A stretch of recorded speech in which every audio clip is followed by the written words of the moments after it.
This is episode 274 of Mitolife Radio. I'm your host, Matt Blackburn, and today I'm interviewing Jeff Lioon. Jeff's father was one of the original global distributors for the Oligoscan, which is the focus of this interview. But more than just talking about the technology itself, most of this episode is Jeff talking about the vitamin and mineral, heavy metal interactions, how everything's connected. We talk about a lot of interesting things, and he has a similar history to me. He's actually a listener of the show, so he's done a lot of the same wild experiments that I've done. So we talk about megadosing copper and that experiment, and then we talk about copper toxicity, what the zinc blockage is. He talks about kryptopyrroluria and why that's a big issue. Talks about the difference between hair, blood, and urine tests and how they differ from the Oligoscan. Talks about xenoestrogens and their relationship with copper, what it means if someone's deficient in vitamin B9. We talk quite a bit about fluoride and iodine and their relationship. I ask him his thoughts on the coffee enema. I ask him about the top trends that he sees in over 1,500 Oligoscans that he's done on people. He explains why you want to see a DNA type spiral pattern on the Oligoscan results, and the goal is not to just get a straight line down the middle with all the nutrients. We talk about the zinc to copper ratio, the silica and aluminum connection, what it means when someone's low in phosphorus, what it means when someone's high in antimony, his thoughts on Zeolite, specifically Jeff Hoyt's product and what he's seen in clients taking that, what it means if someone is high in gadolinium. He shares his favorite book for interpreting the Oligoscan. Talks about the excretor theory, whether someone's a excretor or a non excretor, and how you can tell that just from somebody's body type. He talks about why he loves MSM, methyl sulfonomethane, organic sulfur. We talk a little bit about other technology. He mentions the Physioscan, talks about biomagnetism, talks about grounding, why he likes being barefoot, the importance of lowering stress for your health. And then I ask him listener questions, including how is the Oligoscan calibrated? How can we know for sure that it's accurate? What area of the dermis is most receptive to those waves? And how would this test benefit a teenager battling emotional things, depression, anger, also insomnia? And then the most common question is, how do we buy one? So this was a really fun show. I love talking about all of the nutrient interactions and all of the environmental toxicity that we deal with today, and how to use supplementation to mitigate and really thrive in this toxic world that we're now in. So enjoy the show. Here is Jeff Lioon.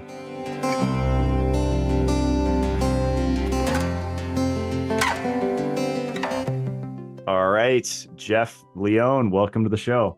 Hey, Matt. Happy to be here. Thanks for having me. I'm a longtime listener, so I'm excited to finally be a guest. Oh, that's awesome. Well, I appreciate that. And yeah, our mutual friend, Jeff Hoyt, that I recently had on about a Zeolite product, he introduced me to the Oligoscan. And I think it was mid-podcast, maybe an hour in or something, I brought up hair tissue mineral analysis.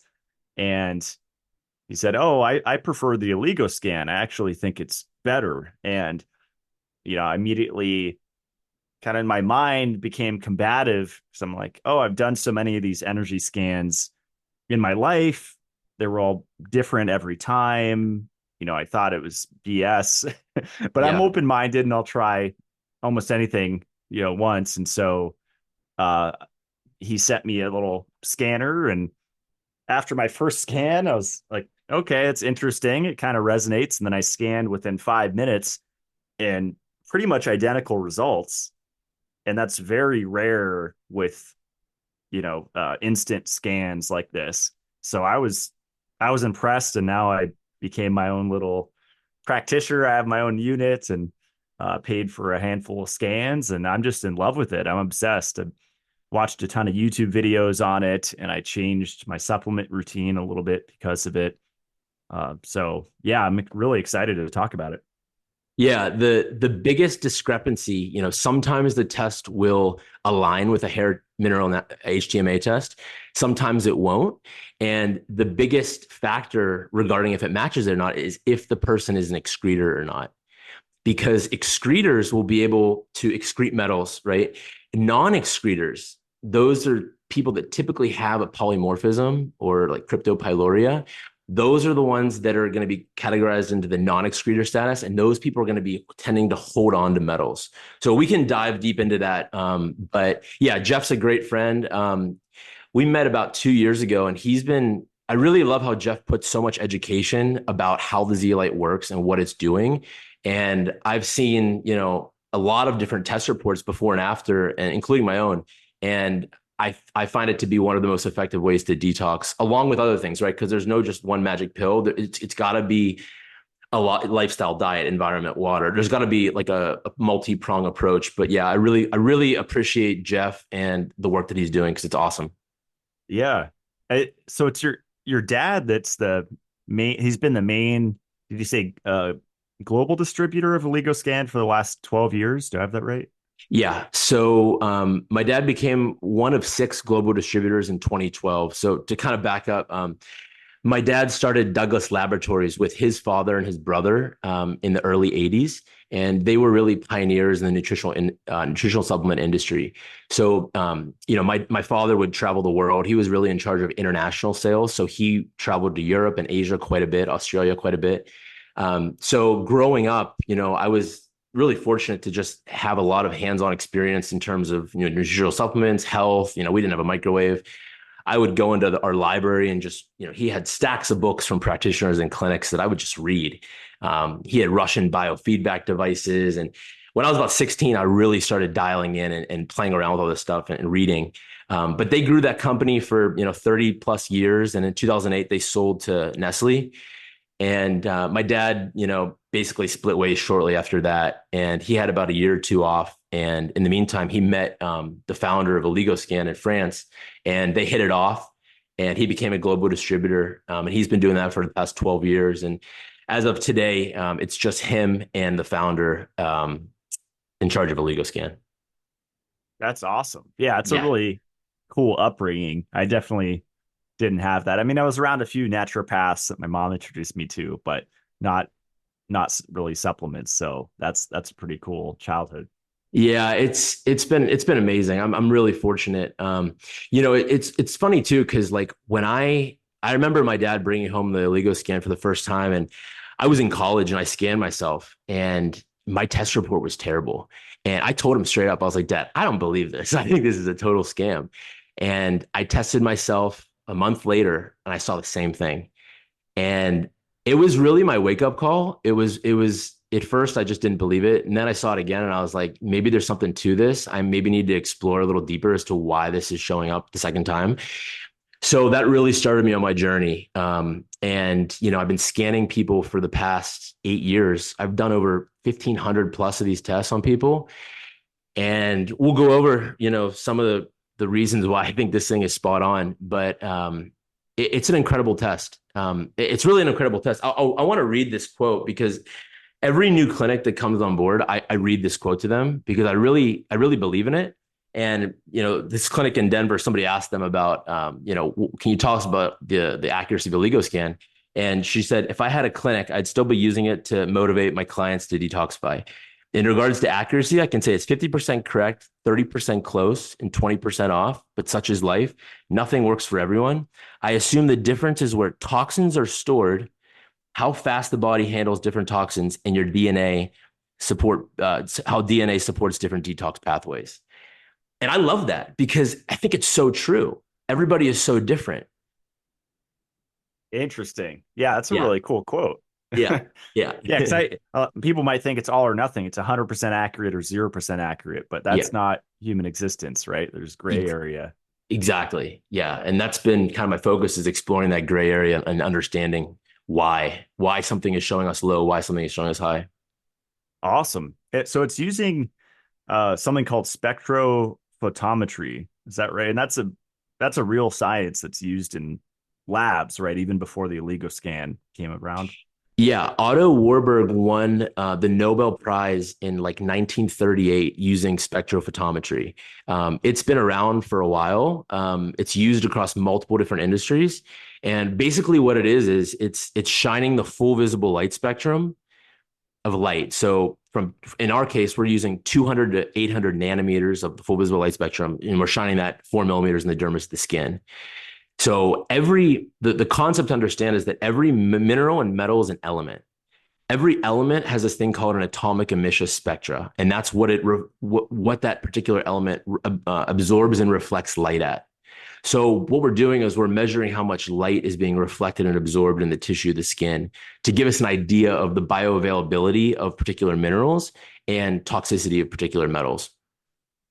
That's awesome. Well, I've noticed on the test, like it doesn't have the whole periodic table or even like B1, 2, B3, B12, or it has B12, but yeah, B1, 2, 3, 5s, 7, like some are missing. Is that because we haven't measured their emission spectra yet, or is there a reason? Yeah, that's a great question. I'm honestly not too sure. I didn't come up with the program. I believe, to my knowledge, the actual inventor was a Brazilian scientist in the early 2000s. Wow. And I know that it took them almost a decade of testing and experimenting to understand the basically the reference ranges that were adequate. But so it took them quite a while to actually get the test to be, producible. But in terms of which minerals and metals are on there, yeah, obviously not all the minerals and vitamins are on there. I have my wish list that I send in, every other month. Like, hey, can we get this? Can we get that? We are constantly updating the elements. Like, for example, we added gadolinium. Sorry, I always say that wrong. And fluoride in the past 2 years. So we're adding things. It's just not at my jurisdiction. Okay, interesting. Yeah, it'd be awesome to have everything on there. Do you think some Yeah. elements are like less accurate on there? Like I know iron, usually they measure ferritin. Like if you're working with someone with either overload or deficiency, anemia or not, do you Yeah. often tell them to kind of reference it with other tests or? Yeah. So I don't believe that the iron that it's measuring is ferritin. So I don't think that's going to have any correlation with the blood. And the vitamins generally will fluctuate. If you were to do the test one day and then the next day, or like, we don't recommend doing that. But if you were to do back to back, the vitamins can fluctuate more than the elements, the minerals. But for the most part, I've found that it's pretty accurate. It's pretty much giving it a good understanding of what's going on intracellularly. That's And I awesome. can I can kind of touch on, like, so, my analysis of this is, in my opinion, this is not a replacement test. The blood is looking at what's in circulation. So it's the transportation system, right? That's going to depend on a lot of different factors: environment, what time of day, fasted or unfasted. But the blood is basically the transportation system, right? So as metals come into the bloodstream, the body is going to push the metals from the blood to the peripheral tissue, to the fat where they're stored. So when you test heavy metals in the blood, unless the person has acute intoxication, if they're working in a coal mine, you'll probably see high lead or high mercury. But for the average person, I just don't think it's that great of a understanding for heavy metals. The hair is, you can pick up metals in the hair, right? The hair is a excretion pathway for metals. Well, it's, in my opinion, it's not really, but we can, it's looking at the past 3 months of excretion, right? The problem, and what I said earlier, is that, like, whether you're an excretor or a non-excretor is going to determine if that aligns with the Oligoscan. So you can pick up trace amounts of anything in the hair, but if the body is holding on to the metals and it's not excreting them, then you're not going to see them in the hair. So there's a lot of HTMA practitioners out there that do a really good job of breaking the hair tissue mineral analysis down. I think it's awesome. So, and then there's the urine, right? Urine tests have been around for a while. It's the gold standard. provoked or unprovoked using a chelator like EDTA, DMPS. Hair, blood, and urine are extracellular tests. The Oligoscan is looking at intracellular levels. It's what the body has accumulated over the course of its life. So I tell people, it's not a replacement test. To compare it to blood, hair, or urine, it's truly an apples to orange comparison because we're not comparing it to that same vector of the body. So I like to think of it as, an additional test to give us additional insight into accumulation and bioavailability of minerals. That was awesome. Well, you said a couple things there that I'd like to dive more into. Specifically the HTMA. So you said hair is an excretion pathway for metals, but you said, in my opinion, it's not really. And so I want to dive into that. Not really. Your opinion on that. Curious. Yeah. So I don't believe the hair is how we excrete metals. I think we can pick up trace amounts of anything in the hair, but it's not like the body's detoxing and then getting rid of it via the hair. I think the liver, I think the skin, sweating, and obviously our feces is the major three, right? But the liver is the master organ, and we'll dive deep into that. But yeah, I don't believe that the hair is the major excretion pathway for metals, but I do believe we can pick up metal toxicities in the hair if the person is an excretor. But if they're not an excretor, if they're holding on to their metal burden, then I believe that you're not going to see the metal toxicity from the hair test. Wow. Well, that's the other thing I wanted to go into more. So can you just describe and break down in simple terms like excretor versus non-excretor and what that means? Yeah, absolutely. So an excretor is somebody that is able to excrete metals properly, right? I truly believe that, we are superhumans. We are able to excrete metals. We are able to fight off infections and viruses and bacteria, and that our bodies are this amazing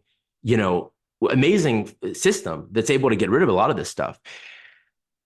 And a non-excretor is somebody that metabolically or genetically, and that's really what I've been realizing lately, is that the non-excretor is somebody, it's a category that somebody is not able to excrete metals using the body systems naturally. And I think that, I've been doing a lot of research about this lately, and I think the non-excretors most likely have a polymorphism, like a genetic mutation or SNP. And I've been really focusing lately on this kryptopyrroluria, and it's fascinating stuff. I've been doing a lot of research on it, and I don't really believe people really know what it is, but we do know that the body excretes excessive amounts of B6 and zinc and also manganese. So usually, and also the last thing I'll say about a non-excretor is that usually the person is overweight. They have trouble with their weight. And, where does the body store toxins? Well, they store toxins in the fat tissue. I mean, sure, probably they store some in the brain, the liver, and the kidneys, but I don't think the body would send them there by choice. I think it'd probably send them to the fat first. But yeah, that in terms of the excretor, that's usually what I see. Interesting. So is the reverse, like would excretors be generally thinner, more likely? Or? Yeah. Excretors would generally be thinner. It's all about balance, in my opinion, right? When somebody comes in and I do an Oligoscan on them and they're 50, 60, 70 pounds overweight, that 60, 70 pounds of fat is putting immense amount of stress on the body 24/7. So that's usually a non-excretor, right? There's not balance. There's a lack of balance.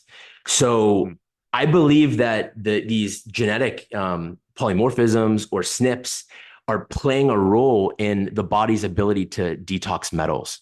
And I think it really comes down to the liver. And we see that usually on the Oligoscan test with people that have copper, this concept called copper toxicity zinc blockade. And it's really fascinating because thanks to you, I've been, really down the Jason Hommel route of we need more copper. We need more copper. We need more retinol and all this. And I still believe that. And then we have the other side of the coin, the John Gambles of the world saying copper toxicity is a real issue. So it's taken me a while to kind of navigate both sides of the story and understand how does the liver play a role in this? And when I see the copper toxicity zinc blockade, what is that actually telling us? Yeah. Yeah. I went deep into Carl Pfeiffer's work. It goes like a year and a half ago or something. And he has a great book, I think zinc and other minerals or something like that. It's a really old school nutrition book, and those are my favorite, the old orthomolecular books.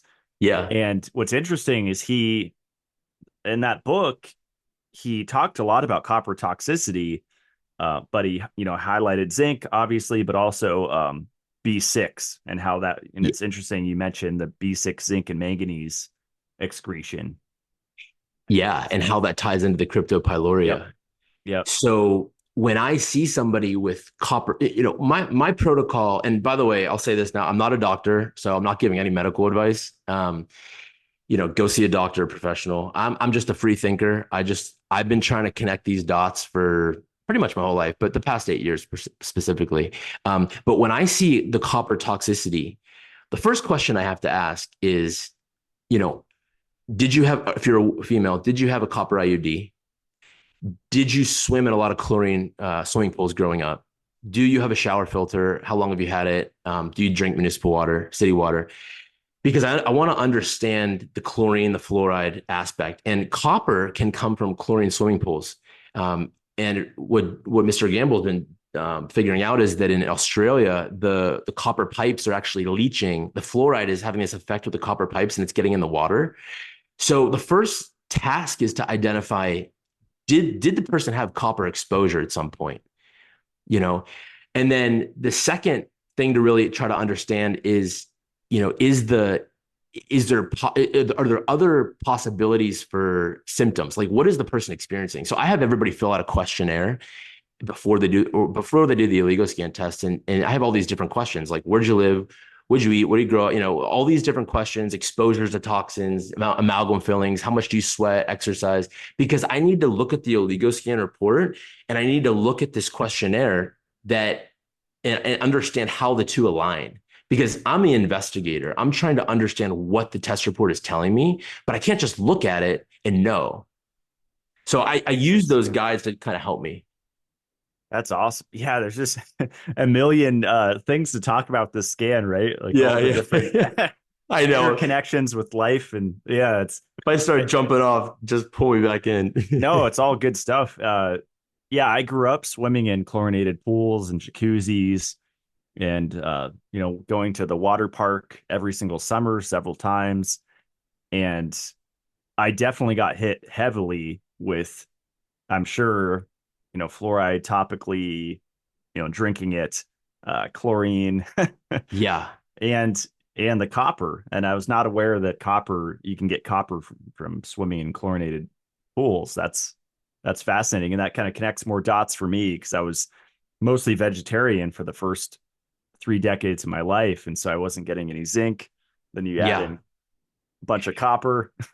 Yeah, exactly. And I'm a forever learner too. So like I'm still learning myself. And over the past year in particular, I'm trying to make sense of this copper toxicity because I see it a lot. And I'm saying to myself, do people really have excess copper? Or like what is actually going on here? And what I've kind of concluded is that, any kind of these exposures, right? If the body has this genetic polymorphism or SNP, then it's going to excrete the B6 and the zinc more often. And if the body doesn't have zinc, then the copper can accumulate. And the liver is the primary organ that excretes copper. And because it's also the biggest source of copper. That's why a lot of us eat animal-based organs. Now, what I'm starting to learn too is that when you add in the xenoestrogens, okay, the xenoestrogens, the plastics, right, the chemicals, they also can accumulate in the liver, and they tend to do so when there's excess copper. So we have this genetic defect. We have the copper coming in, but we have the body not able to correctly use the copper, so it's getting stored. We have the xenoestrogens piling up. The liver gets compromised, the biliary tree gets clogged, and then perhaps that is why this is showing us this copper toxicity. And what it's showing is usually the copper is high and then the zinc is higher. And what that says is that the copper is displacing the zinc to the peripheral tissue. So we're using the scanner, and we're shining the light in the hand tissue, 4 millimeters, and what it's telling us is that the zinc is elevated. Now it's elevated because it's being displaced by the excess copper. And there's other examples of blockades that I can go into, but sometimes we'll see them. And what a blockade is simply, it's another element that's displacing that element to the peripheral tissue of the skin. So understanding the blockade concept is also really important to truly identify, does this person have too much zinc? Are you taking zinc? If you're not, okay, they're not taking it, but it's showing up that it's high because it's being displaced. Got it. Yeah, it's interesting because that kind of aligns with the hair tissue mineral analysis test, where a lot of I think most of the practitioners don't simplify it to, if it's low, take the supplements. It's kind of more complex than that, and you're looking at relationships. On the Oligoscan, are there certain vitamins or minerals where it is that simple, where if it shows low, you just supplement it? Your opinion? Or for the vitamins, or minerals or minerals, yeah. So I think the most important thing first is to ask the person, are you taking this? Now, just because they're taking it doesn't mean that it's getting absorbed into the body, absorbed, digested, and assimilated into the body. So, it really depends. For some of the vitamins, like one example is, we'll see vitamin B9 low in a lot of people. And I also had it low at one point too. Usually when that's low, it's indicating that the person could have the MTHFR genetic mutation. They're unable to basically break down synthetic folic acid into the usable form of folate. So they have this SNP, and that's really an indication. So in that case, like the person would want to take the MTHFR, the B9, the folate that's actually absorbable for that person, because they can't methylate the synthetic folic acid. That's one example. There's all kinds of different examples. I do recommend, if the person is deficient in that particular element, then, or mineral in this case, then that would usually be a good thing to take that particular element. However, what I've learned is that a lot of times these metals will block the absorption of particular minerals. So I really like to address the root cause. That's my whole method. That's my whole physiology, is address the root cause. So identifying what particular metal is blocking this particular mineral. And in the case of, iodine, right? Fluoride, all the halogens, fluoride, chlorine, and bromide. So it's, yes, taking the iodine is going to be important, as long as the person doesn't have hyperthyroidism. So if their metabolism is super strong, that can be dangerous. But it's really about reducing the halogens from their day-to-day. That can be just as powerful, if not more, as to supplementing with the mineral. But I kind of agree with both of them. That's awesome. Yeah. I'm on my test, and we all share my screen at some point. But I think I've tested myself 4 times now. So I had the 2 back to back, like I mentioned when I got it. And then I think a week ago, because I wanted to wait, because I've been doing, I was telling you off the air, the Zeolite Labs Zeocharge product, like 6 scoops minimum. And then lately I've been upping it to twice a day sometimes, if I remember, have time for it. And I'm just feeling incredible. And so I tested, a week apart. And even that, it shows deficiencies and heavy metal toxicity. Overall intoxication was the thing. And I actually improved by like 2%, which isn't much, but I actually went from red to yellow, which made me feel like I was making progress. And that's crazy that just a week of pretty much megadosing zeolite had that effect. That's incredible. Yeah, we've got some amazing testimonials from the zeolite. I have one guy in Michigan. He took the zeolite for a month, and he called me and he was like, my test report got worse. He was all flustered. And I tried to explain to him that, like, listen, like, initially the report can get worse because it's pulling metals from deep tissue level 3 to level 2, and we're testing level 2. So I explained him to that. So just stick with it, be patient. And then he sent me a report in December after 4 months of the zeolite, and his mercury and silver dropped by 50%. And when that happens, you're going to see the vitamins shoot up, because there's less of that metal that's blocked, that antagonist that's blocking the synergist from being bioavailable for the body to use. So it's really amazing. I really like the zeolite. I like how you have to mix it too. Kind of has this like effervescent effect. But yeah, intuitively, I really like it. Yeah. Yeah. I've been on Shilajit for, I don't know, probably 12 years or something. I got into it around 2011, something like that. And got to the point when I was bathing in it, putting Yeah. tablespoons of the powder in my bath with Yeah. magnesium. And the fulvic acid are awesome, but like you mentioned at the start, it has to be a multi-pronged approach. There's no silver magic bullet for anything. And Yeah. so I'm using the zeolite, the shilajit. I have a wood burning sauna. I'm trying to sweat as Nice. much as I can. Yep. Um, Kind of slow down on the coffee enemas because those are just very time consuming and a lot of work. Yeah, So, they really are. Yeah, they really that, are. is that your thought on them? I wanted to ask you about them at some point. Yeah, I do like them a lot. I just bought some potassium. This Gerson therapy makes this potassium, so I'm gonna try a little cleaner coffee with some of this potassium in it. But I do like enemas. When I'm not traveling, I like to try to do them once or twice a week. For me, I have so much energy right after I do it, and it really flushes me out if I was, traveling and eating out. But I do like them. But yeah, like you said, they're definitely a time commitment. Yeah, yeah. A lot of the HTMA guys, use that for liver support and then sauna for kidney support. And Yep, that's a exactly. simple 1-2 punch that makes sense. I like both of those, and I highly recommend both of those. Yep. But I've been playing around with like TUDCA for the liver, and I think there are some ways that we have access to now that might make coffee enemas less required. I don't know. I'm still playing around with it. It's Yeah. interesting. Yeah, I've heard about the TUDCA. I haven't tried that yet. There's so many different things out there. And it gets hard because like I'm the guinea pig for this. So I'm testing myself like every week because I just want to see what's moving the needle so I can tell other people like this is what's working for me. But it gets to the point where there's like, 20 different things and it's like what's actually working and what's actually not.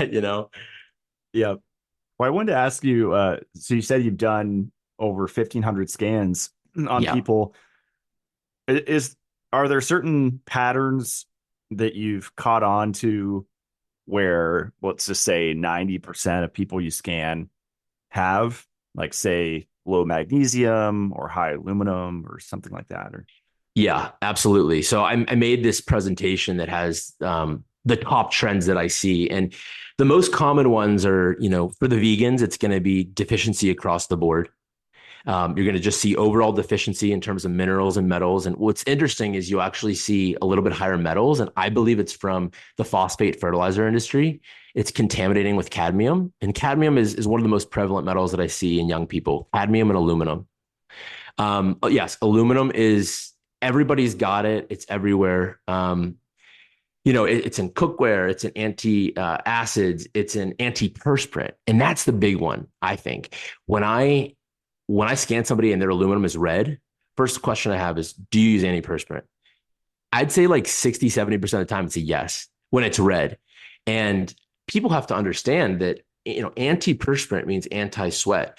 When you're putting that antiperspirant on your underarm, you're blocking the lymphatic system from excreting metals. When the underarm is, it's an excretion point for sure, one of the major ones. So I believe what's happening is their lymphatic system is becoming blocked. The metals are trapped and they have nowhere to go and they're accumulating. And I think in women, they're accumulating in the breasts.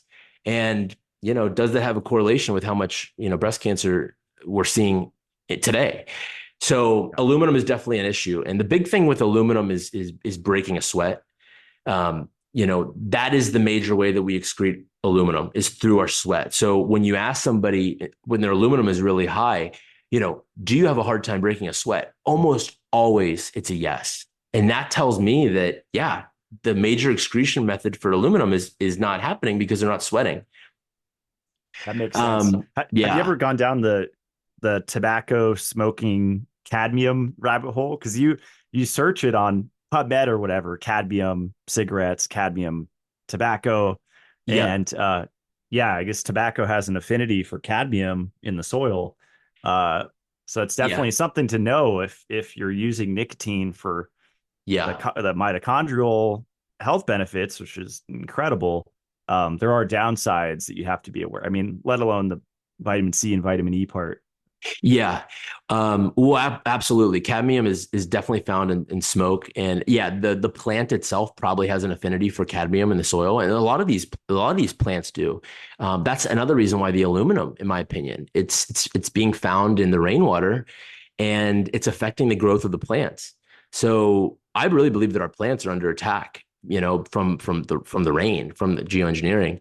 But it's really a shame because tobacco is, the Native Americans have such a reverence for tobacco. Tobacco is such an amazing plant. So I think it's really just about, if you're a tobacco aficionado, just making sure that you're getting a good source of tobacco, because spiritually and mentally, that plant can have tremendous impact on the body and the health and the mind. And, people got to live their lives. We only get one chance in this life. You got to make the most of it. You got to do things that make you happy. And if you absolutely have a relationship with this sacred plant, just get a good source. Yep. Yeah. High quality cigars. Yeah. Yeah. I need to grow it here at some point. I think my friend's sending me some seeds, so I'm gonna. Yeah. Nice. Yeah. Nice. Yeah. I'm all about mitigation. It's a lot of people are just about quick coffee. Caffeine's toxic. I think usually there's a way to mitigate and make something work for you if it's part of a ritual and you enjoy it. Yeah, absolutely. You got to live your life. And, my whole thing is like, I use this test to look for balance. And I use this test to identify where, what is out of balance. Right. So, the biggest thing that, one of the biggest things that I see, and it's really sad, is the mercury toxicity. And mercury is the major sources from the dental amalgam fillings. I mean, I can test somebody and I can tell they have an amalgam before I ask them because the mercury is through the roof. The only exception to that is sometimes you'll scan people that literally, you have to ask them, did you have amalgam fillings? No. Okay. Did you play with mercury at any point in your life? Oh yeah, I played with the thermometers. Well, there you go. So that's the exception. But the problem with mercury is it's so insidious. The analogy for mercury that Dr. John Gamble taught me is it's like an octopus in the ocean. And what happens is it can camouflage itself, but it has its tentacles and it reaches them out and it'll grab onto different minerals, right? B6, phosphorus, zinc, iodine, and it'll basically have them under its tentacles. And when the person starts to try to excrete mercury, like using a chelator, what will happen is the octopus will get, aggravated and it'll start depleting, it'll start grabbing them and honing them in and depleting the body of them. So mercury is so, it's so toxic that it really has a large impact on a lot of the different minerals, selenium, iodine, phosphorus, and zinc primarily. That's an interesting analogy. I actually have an octopus pet downstairs. Nice. You really? That's awesome. Yeah. California 2-spot BiMac. Yeah, it's it's cool. On 3 crabs a day, and they're so fascinating, those animals. Yeah, they are. Learn a lot from them. Yeah, they really are. You can nickname them now Mercury. Yeah, right. That's awesome. Yeah, on my test, my mercury is pretty much all my here, I guess I'll just share. Hopefully I do the right. Yeah, that one. Yeah, let's take a look. But yeah, pretty much all the metals, well, half of them were high. And I was surprised, and I'm wondering how much of it was the zeocharge, because I didn't do a before test. And so there's no way to verify. Right. Was this what it was like before I started the zeolite dosing? Or yeah, we want it. Yeah, that's what makes it difficult. We want to be like below that high minus line, ideally, right? I'm sure probably 20, 30 years ago, like we would have saw a lot more test reports with a lot of greens. But by and large, people just need to understand that we are living in a world that is full of, toxins and heavy metals on a day-to-day basis. So, people are just starting to retain a lot more of those. So we want to be below on the left-hand side of that dark line. But yeah, it's hard to say unless you have the before and after. But if you want to go up to your minerals, I'll kind of touch on those. Yeah. Yeah. So Matt, this is a great test. And the main reason I say that is because what we want to look for is this DNA looking spiral pattern. And that's just the way that the minerals are listed in alphabetical order or ascending order there. But we want the pattern to go from right to left to right to left to right to left to right to left to right to left. And that signifies balance, because all these elements, all these minerals and metals have relationships with one another, antagonist synergist relationship. So when there's balance, a little bit left and a little bit right on both sides going all the way down, that tells us that there's these relationships are pretty healthy and that they're balanced. So the only thing for your test that really stands out is the excess fluoride and the low iodine. And that's a direct, excess fluoride will inhibit the iodine and vitamin D receptors in the body. I was emailing you when we were setting this up, and I was telling you so I wanted to go into fluoride, and I think our perspectives on this might differ, and that's completely fine. Yep. But like everyone in the health community, like I got into it in 2010, green juicing, natural health. And of course, anti-fluoride is the first thing you hear when you get into, it's like, oh, there's fluoride in the water, right? That's the first realization when you kind of start waking up. But up until like a year ago, roughly, I didn't think about the difference between like toothpaste and topical use. They use it in dentistry. Yeah. They'll do like topical fluoride treatments, which are super effective and proven, versus mainlining it in the water, like in unfiltered water. And so I just didn't see that distinction. And I'm still looking for evidence on, there's a ton on the water side, obviously, that it's not good for many reasons, like a couple you mentioned. But basically dental. I mean, I was plant-based, like I told you, for a long time. And so my teeth were deteriorating. It had a chipped tooth. And, about a year ago, I had to get fillings. Fortunately, I've never had a cavity. So lucky there. Nice. But probably low K2, probably just low magnesium. I mean, all these things that made my teeth brittle and weak. But hydroxyapatite was not working for me. So I added in sodium fluoride and, from a good, not like Crest, but like a better brand. And noticed a massive difference in sensitivity. And, I enjoy coffee, carbonated drinks, currently not drinking wine, but tobacco smoke, a lot of things, orange juice, I've hit all these things very hard, and they're all very abrasive to the enamel and strip away the enamel. And so even if it's a more of an artificial protection, I would opt to choose that if it's going to work better for me than hydroxyapatite. So that's, long story short, that's that's like my journey with fluoride, and where I'm at. I've just been upping my iodine consumption, because while I was brushing my teeth with it for the last year and a half, I wasn't supplementing iodine. And I think that's where I was going wrong. Yeah. I mean, iodine is the master mineral, in my opinion. I mean, it is so important that in a pregnant woman, it can impact the IQ of the baby by 15 to 30 points. So in my opinion, it's just, I think that it also protects us against radiation. And it is considered, along with selenium and zinc, like the three most important minerals for the body's cellular defense. So I see a lot of low iodine across the board. And I really believe that the majority of that is from chlorine swimming pools. I mean, intuitively, I just think it has to be, like, growing up. I mean, especially for swimmers too. But, it's probably a little bit of a combination of that and showering in municipal water for the average person, right, who lives in a city or a metropolitan area. Then there's the bromide exposure, right? Sodas or brominated vegetable oils. They spray bromide on upholstery and carpets as a flame retardant. And then there's obviously the fluoride. So I think it really just depends. If intuitively, you think that the fluoride has dental effects, then by all means, continue it. But just know that there are, the halogens in column 17 on the periodic table. They are very intertwined with one another.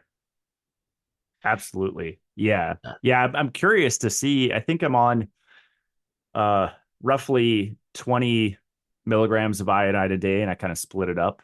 Like a couple doses. And I I can handle bigger doses of things. That's kind of how I see if things Yeah. work. And Yeah. so Yeah. Same. I'm curious to see. I think actually this week apart test I've done, I've already saw a bump in fluoride went down and iodine went more towards normal, There you just go. from a week of supplementing it in significant Nice. doses. Yeah. So Nice. It can take a while for the iodine to increase on the test. I've seen that. I mean, it can take a long time. And I think that's just because probably the halogens are scattered throughout the body and, they've kind of like overtaken the iodine receptors. So it can take time for the body to really, absorb a lot of the iodine versus the halogens. hmm, But interesting. your test report looks really good, Matt. I mean, you can see how there's balance on both the left and the right. Um, Kind of the first thing I look at is the copper zinc, and you always want zinc to be twice as high as copper on this test. You can see that your zinc to copper is perfect. Another thing is that the magnesium, phosphorus, and silica. These are the third, fourth, and fifth, or yeah, the second, third, and fourth element minerals on the chart. These are going to trend to the left. So when people see the magnesium and the phosphorus and the silica low, they kind of freak out. And I have to remind them that like a lot of these minerals are going to trend to the left and some of them are going to trend to the right. That's just how they trend. So you can see that your silica and your magnesium are just barely past that normal to low line. So that's how they trend anyway. So you're just slightly deficient in them. Same goes for germanium, selenium, and sulfur. These are going to trend on the right side. So you want them to be on the right, and yours are all green right on the right like that. So, really good mineral profile from my point of view. Well, One other thing that's good news. And there's the silicon aluminum connection too. Sorry to interrupt. We'll get into that. yeah, yeah, exactly. The silica, you look on the periodic table, they're elements 13 and 14 right next to one another. And I really believe that the other one to look at is the sodium potassium. You generally want to have sodium equal to potassium. And I see in most people the sodium greater than the potassium. My theory on this is a couple things. I think one, we're probably not getting as much potassium in our diet related to sodium. My second guess is that the aluminum is somehow playing a role in the sodium gated channels and that the sodium potassium are being affected by that. And then my third guess is that most people have elevated stress in relationship to our ancestors. And I think that all three of those things are probably playing some kind of role in the sodium potassium. But the key is that you just want them to be slightly close to one another, and yours are pretty good. Awesome. Yeah, the stress makes sense. Yeah. Because we lose a lot, right? Magnesium, potassium. I know Yeah. zinc's lost stress. So. Yeah, we lose a lot for sure. The phosphorus is also really interesting. Phosphorus is usually phosphorus represents the ATP or the mitochondria of the cell. And phosphorus is usually one of four things. It's adrenal stress, which is most common, a dental amalgam filling. It'll prevent the phosphorus from being absorbed, alcohol, and then occasionally parasites. And that's kind of one of my like flags to look for. If none of those three are in check, and usually there's some stress, but the fourth is the parasites. Wow, just stealing the phosphorus. Yeah, it's stealing the energy away from the cell. And Wow, it can be an indication of a parasite. It's not going to be always, but that's what a couple of our practitioners have kind of concluded on. that's fascinating. Mm-hmm. And moving down to the vitamins, do you often see vitamin D that's not in the ideal zone with people? Yeah, usually when the D is low, you got to look at the aluminum and you got to look at the fluoride. And if the D is slightly low, I mean, look at your other vitamins. They're all green. They're all great. Really, really good stuff. It's when you start seeing reds and low yellows, which is like, kind of like the warning flag, like, okay, something's going on here. But when you see all greens and one yellow, that's really good. But yeah, usually I look at the fluoride and the aluminum, both of which are slightly elevated in your case, which is probably why the D is. And it's the receptors, right? The receptors aren't able to absorb the vitamin D. And it's funny because I tested Dr. Mercola at the biohacking show last year, and I tested him and he looked at the report and he looked at his vitamin D and it was low. And he was like, Jeff, there's no way this is legit.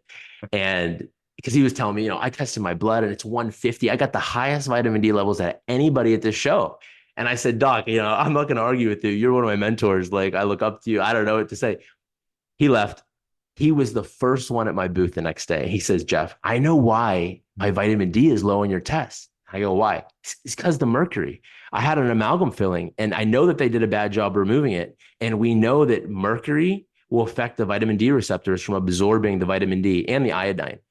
So that, and I've also done some follow-up research on that, and that's truly what I believe. So when the D is slightly low, it's usually an element, a metal that is preventing the absorption of the receptors. Yeah, that makes sense. Have you looked into the vitamin A connection? Because it's like the RXR receptor with the VDR receptor. A little bit, but super important. The retinol is super important. Mm-hmm. Yeah, right now there's a among the like the repeat forum got taken over by an anti-vitamin A guy, like the vitamin A toxicity people. And it's funny because there's a camp for everything, right? Yeah. Iodine's toxic, iodine's a miracle. It's like every nutrient, I'm sure there's a group for pro and con, right? Yeah. But that one just blows my mind because genetically I have a higher need and I've always had skin stuff my whole life. Yep. And that tends to be related to, vitamin A, Accutane. Yeah. Because they give synthetic vitamin A. It's like maybe you just need retinol palmitate or cod liver oil or whatever you choose, right? To raise it. But, yeah, exactly. And I had the same issue growing up.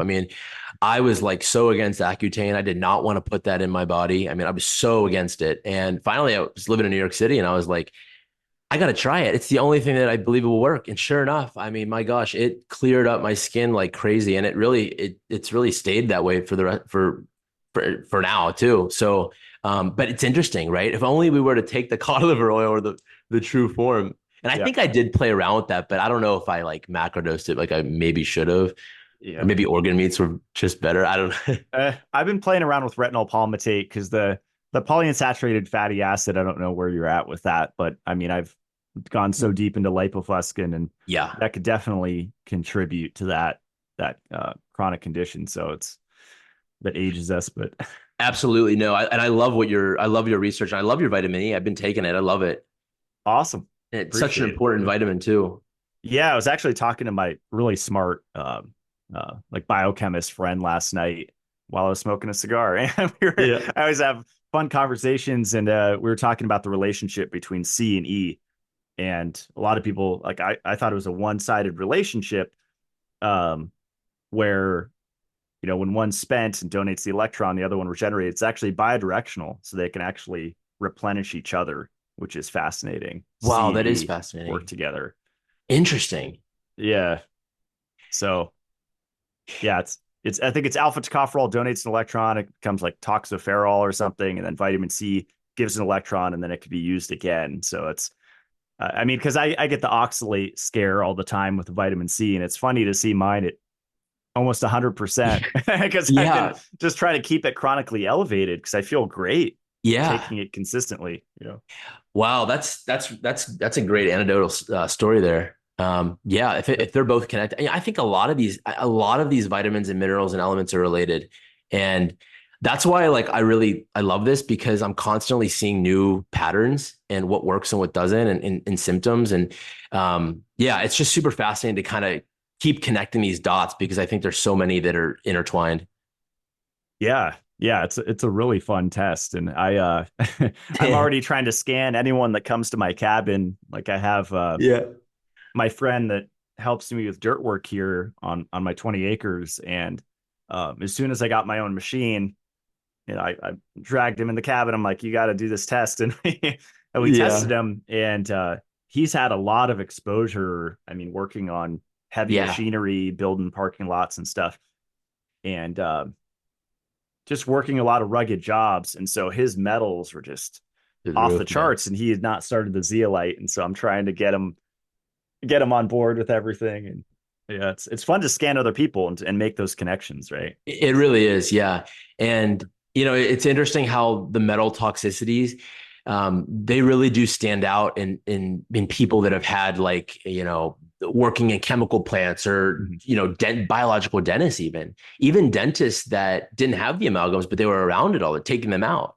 And it's interesting to see these metals correspond with different professions and where you're living. So it's fascinating stuff. I'll say too, I was at a show a couple weeks ago and I tested these two Peruvian women. And the first lady I tested, I went down her metals and her nickel was off the chart. And I said, okay, we got high nickel. Have you had amalgam fillings? And she said, yeah, but they were the kind that where they put the tooth color enamel over top of it. And she said, yeah, I had them done in Peru. And we know that nickel is in some amalgams, but it just depends on where you had them done. Then I tested her friend, same thing, nickel high, cobalt low, and she had amalgam fillings. So that told me that, wow, A, this is pulling up that the nickel is high because of the amalgam. And B, it really depends on where the amalgam was done. And if you look at the periodic table, nickel and cobalt are right next to one another. So the excess nickel toxicity that was built up from the amalgams is depleting the body of the cobalt. It's affecting the absorption. Interesting. Yeah. Wow. Yeah, I thought of cobalt as like a heavy metal, and I know all the elements have a beneficial effect, but it's interesting that cobalt's on the top of the test, along with all the beneficial minerals. Yeah, there's certain forms of there's certain forms that you want and that you don't want, right? I generally, the rule of thumb is to avoid synthetics as best we can. But yeah, they all do have relationships with one another. And, my philosophy is always to try to get it from these minerals from your food. But the reality is that we live in the modern world and it's becoming increasingly difficult to do so, especially with plants because of the exposure of the cadmium and the pesticides, the fungicides, the herbicides, the insecticides. I have a friend here that has a juice bar and he told me that, every fruit that comes into the country is being sprayed with a fungicide. So it really makes it difficult. And, my biggest thing is like, we got to reduce the toxin load as best we can. That's really one of the keys, from the time we wake up to the time we go to bed, you got to think about all the different exposures you could possibly be getting and, not drive yourself crazy, but really just start thinking about every single thing that I'm interacting with in my day. Where could I be getting these exposures from? And, the air fresheners are the worst. Yeah. The air fresheners, the laundry detergents, the cleaning, the personal care products, the cleaning, those are just really, really nasty stuff. Yeah. Yeah. I lived in San Diego, Southern California for just about 30 years before I discovered the mountains and the forest and became obsessed with cabin life and mountain life. And I remember just driving, walking around freeways, just being in that city and just really feeling the effects of the air pollution.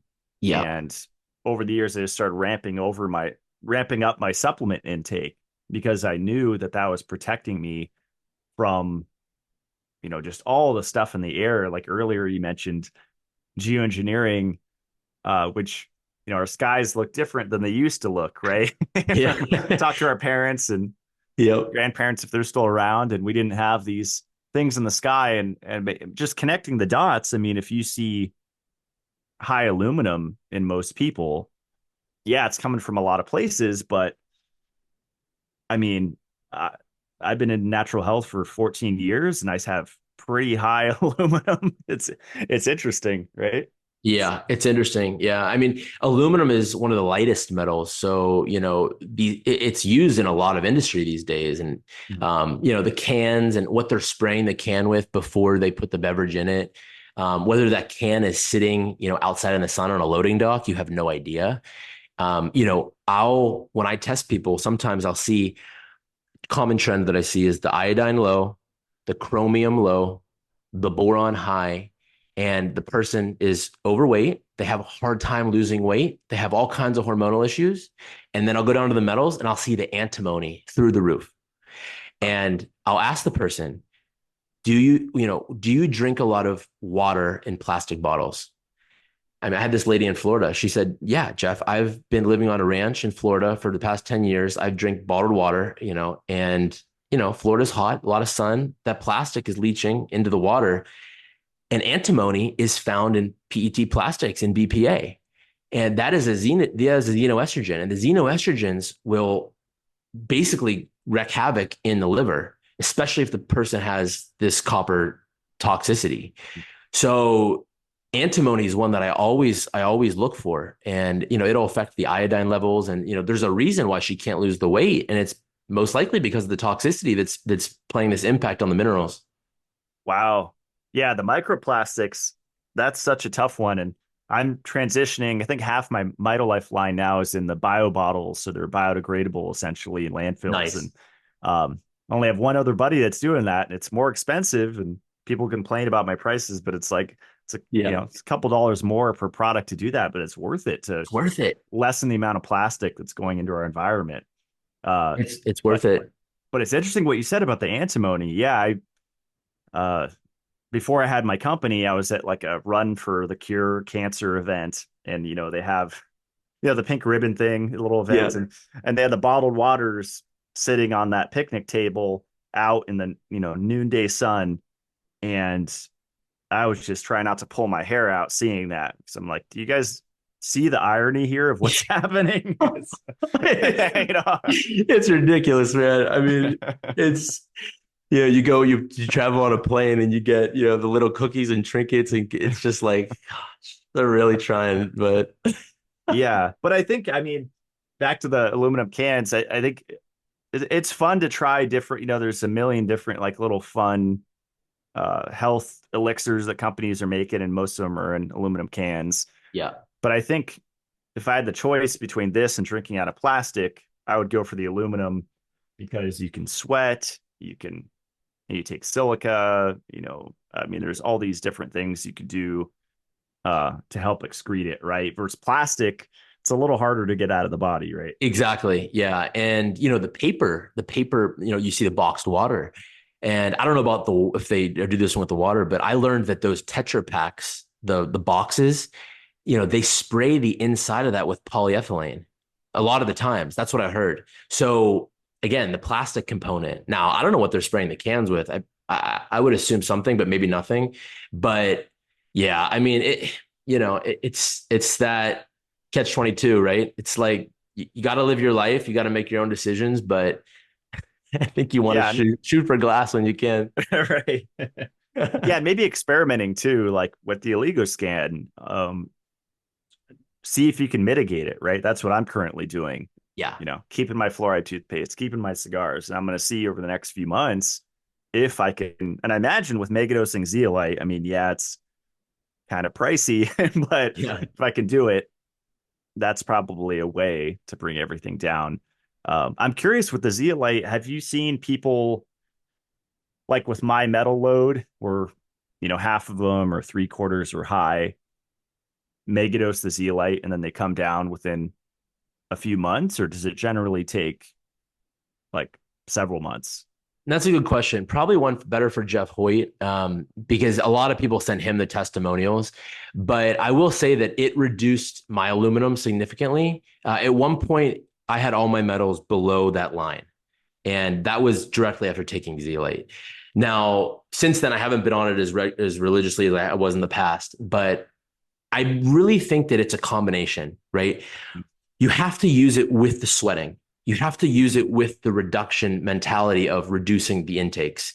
I have like this three-prong approach. It's like, one is reduce what's coming in, reduce the toxicity from coming in. Two is maximize excretion. So sweating, your coffee enemas, but, excretion. So phase one, phase two, liver detox. And then three is provide the building blocks, the minerals. So when it comes to aluminum, I went down this whole rabbit hole of like the silica water. I'm not sure if you've heard of that. Yeah, yeah. I was into living silica for a while, and that was some scientists in Spain discovered this really interesting liquid silica compound that's I can't remember. It's a really long name, but Nice. and it's basically like bamboo extracted liquid. Okay. Like, yeah, amazing Oh, stuff. But very cool. yeah. Well, yeah. So I went down the silica water. So I was making my own silica water for like 4 months, and I loved it. I mean, the taste was great. I didn't see the silica improve at all. So was it getting absorbed? Was I still getting a lot of aluminum? I don't think I did the experiment long enough. And it's definitely one that I want to try again. But aluminum is probably one of the harder ones to get rid of. I mean, this is relatively new, right? Like I've only Mhm. been truly laser focused on this for 3 years. So I'm looking forward to continuing to experiment with these things. I did a study with the ionic foot bath, and they sent me this company, a Major Difference, sent me a foot bath, and I sent them an Oligoscan, and I did an experiment. I did a foot bath for 28 days straight. I was back home and I was hunting, but every morning and night I would do 2 foot baths, and I did it for a month straight. And sure enough, my cadmium, my aluminum dropped by 25%. And I don't know if it was the only thing that was able to get my aluminum down, but I overall felt pretty good from it. There's a lot of people that say, well, yeah, the water is going to change colors regardless, and it will because it's ionizing it. So I definitely think there's a little bit of discrepancy there. But overall, I did like the warm water on my feet, and it was very relaxing. And I put some music on and just kind of relaxed. So maybe it was the parasympathetic state alone that allowed me to detox the aluminum. And I was sure was sauning a lot, but yeah, aluminum is going to be one of the most important elements for us to figure out, or to, if we can really understand how to get rid of it in the body. And I think Jeff is paving the way for us. And I think there's other companies too, like Herbalix Restoratives. They have these salves. Actually, Michael Fessler is the owner, and he's one of my mentors. They have these salves that have zero preservatives in them, and they have herbs like coriander and cumin and seaweed, and they apply it. You apply it basically to the skin, and it helps vasodilate the skin to help draw out the aluminum. Oh, cool. So he does a lot of research on aluminum and how the major excretion pathway is the skin. So when you see somebody that has really dry feet, it's usually a sign that their lymphatic system is backed up. So he'll use these salves to kind of help open up the vasodilate the skin and open up the lymphatic system from the scalp all the way to the feet. So that's another kind of area that is probably worth exploring when it comes to aluminum. That's fascinating. Yeah, I'm looking at it. The detox cream. It's a few Yeah. different ones. Michael's Uh, he's an awesome guy. He studied under a brain surgeon for 30 years, and he's had his company for 35 years. They're up in near Seattle in Upper Washington. oh, it's near me. Yeah, near you. Yeah. Yeah. So he's a great guy. I've learned a lot from him. But his whole thing is aluminum, and it's focusing on the lymphatic system and purging the aluminum through the skin. Hmm. Yeah. Wow. That's fascinating. Yeah, I used Yeah. to put full strength oregano oil on the soles of my feet in the sauna, and that was an intense experience. Oh, nice. Do you do the niacin in the sauna? I never got into that. I tried it a few times. I sell niacinamide, which is called nicotinamide in the literature, Yeah. and that's really good for NAD production and just creating more energy, cellular energy. So it's not non-flushing. It's essentially non-flushing form of B3. Yep. But yeah, I'm open. I have friends that are super into the niacin flush, and especially mixing it with the rebounder Yeah. niacin sauna combo.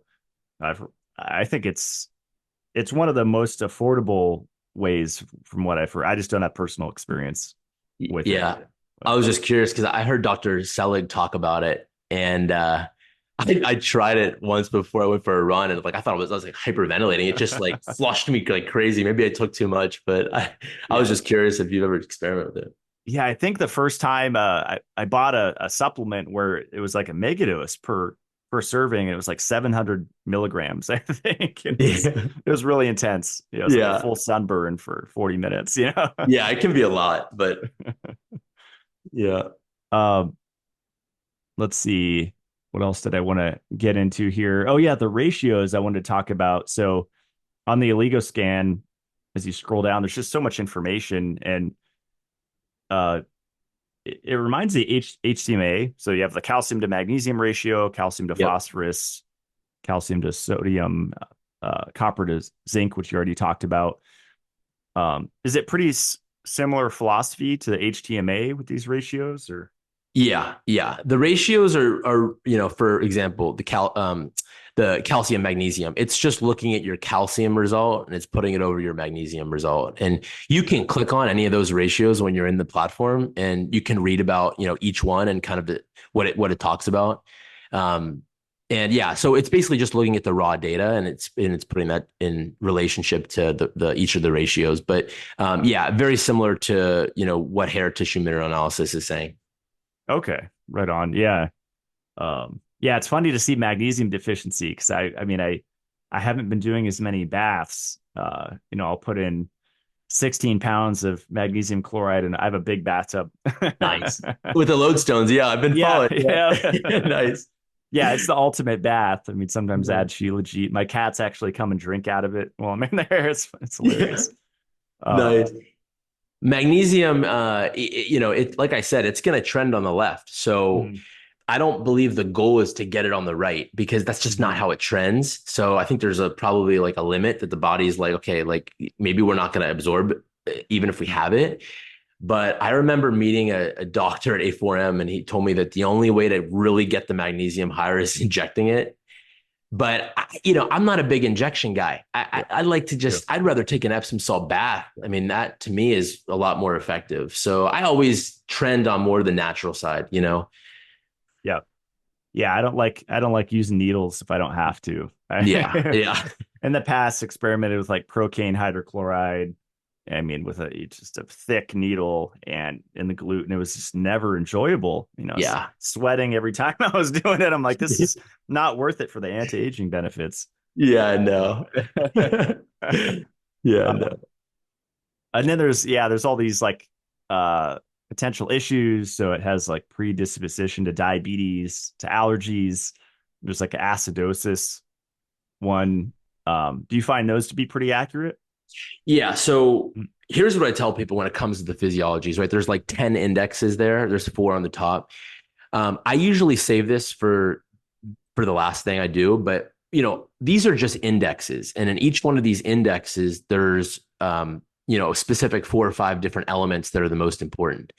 So I usually like to, go through the report and then go through the questionnaire and try to understand, like, all right, like, why are you here? Like, what kind of problems do you have? What kind of symptoms are you experiencing? And seeing if those match up to the person's, experience and their symptoms. What I will say is that zinc is literally in 7 out of 10 of these ratios, these indexes. Wow. So if the person is zinc deficient, this is going to look like a bloodbath. It's going to be all red. Um, but if, and also iodine is really important. So if the person's low in iodine, these are going to be a little bit compromised. But zinc is really the heavy hitter here. But yeah, enzymatic state, metabolism, metabolism, right?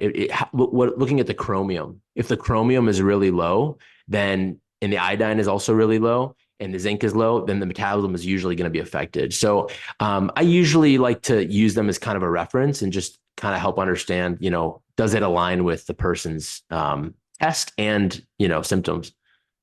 Awesome. Uh, Yeah. we did have listeners send in some questions. Did you want to go through a few or Yeah, let's do it. um this was a good one. How is it calibrated? Like I noticed when you plug it in, it has this little stand. Does Yeah. it use the little where it sits to calibrate?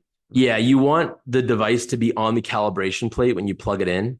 And I believe that it uses that white to basically like calibrate to the white color. So sometimes like we've had, I've had devices 4, 5, 6 years, and these devices are pretty hardy. But they are fragile. There is a glass prism in those devices. So every now and then, I know that one of the tricks to recalibrate the device is to get a blank piece of white paper, because that little tab there is white, and you can use the paper instead to calibrate it. But yeah, I believe it's just setting it to kind of like you would zero a scale. It's kind of like the Yeah, same thing in terms of spectrophotometry. that makes sense. Yeah. Um, how can we know for sure that it's accurate? You said it took them a decade to develop. Are there any fun tests people could do, especially if they have their own to kind of prove? I mean, my proof to myself was just doing a back-to-back scan. I was Yeah. like, wow, they're identical. Yeah. So there were two studies done in 2012, and they were done in Austria, and they basically concluded at the end of the report that it's not a replacement test, but it is an accurate test that can give us a different idea of different vector of the body.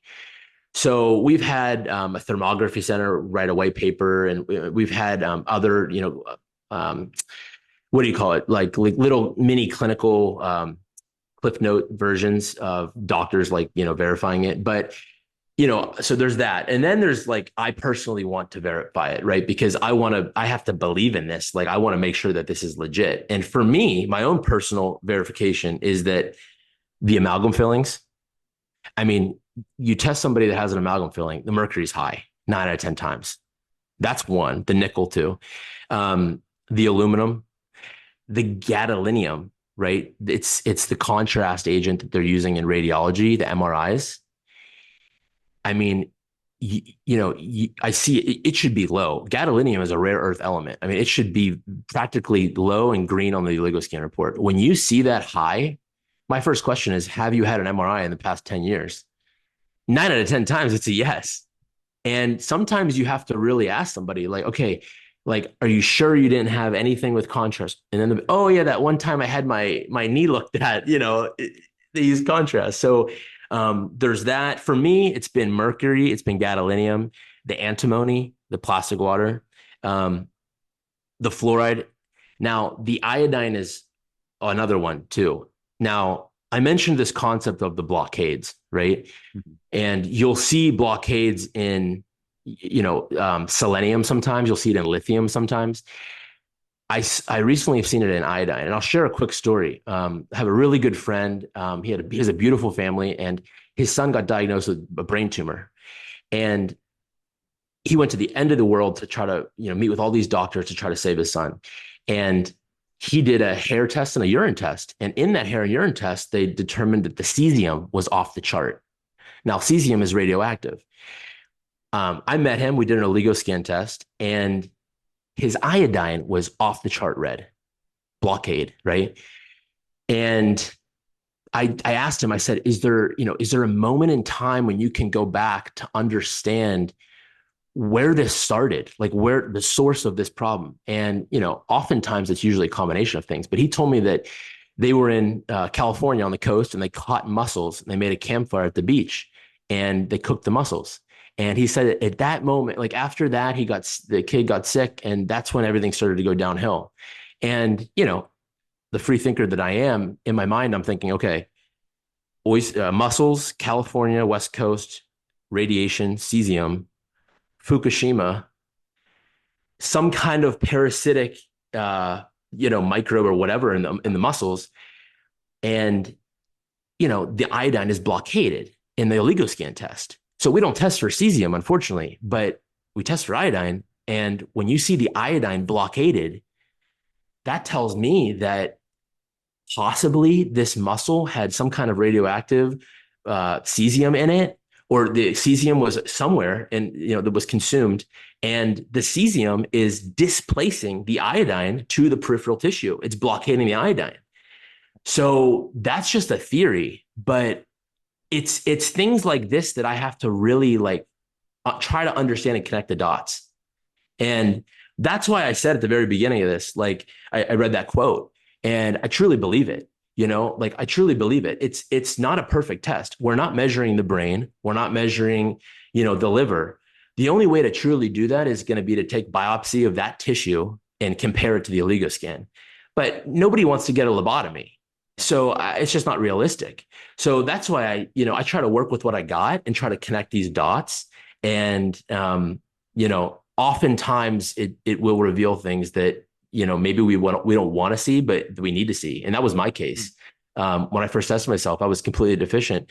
It took me, 8 years to not 8 years. It probably took me 4 to really completely reverse my test. And now I generally have a perfect test with the exception of aluminum, because it's really hard to get rid of, and a little bit of cadmium because I'm still living in a relatively metropolitan area. But I tell people it's the lifestyle, it's the diet, it's the water, it's the stress, it's the toxin exposure. And, it's giving us a different view of the body. So that's what I use it for. I use it for a different view to give us a little bit more insight. That's awesome. With the blockade, can it also be very low, or is it generally just very high? Well, when you see a blockade is generally showing that it's high. So the element is showing up high on the test on the right hand side, excess. And that is what we call a blockade. It's when it's on the right.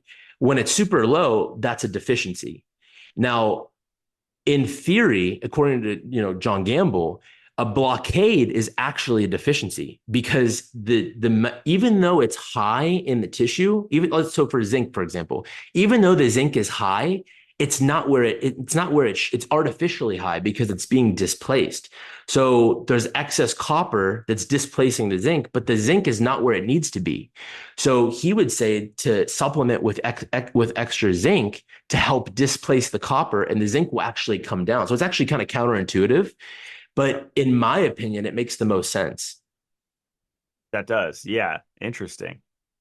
Yeah, and a deficiency obviously is going to be on the left-hand side, and that's usually from either a metal that's causing that deficiency. It's causing the bioavailability of that particular mineral not to be absorbed, or it's just because the person's not getting enough of that in their diet.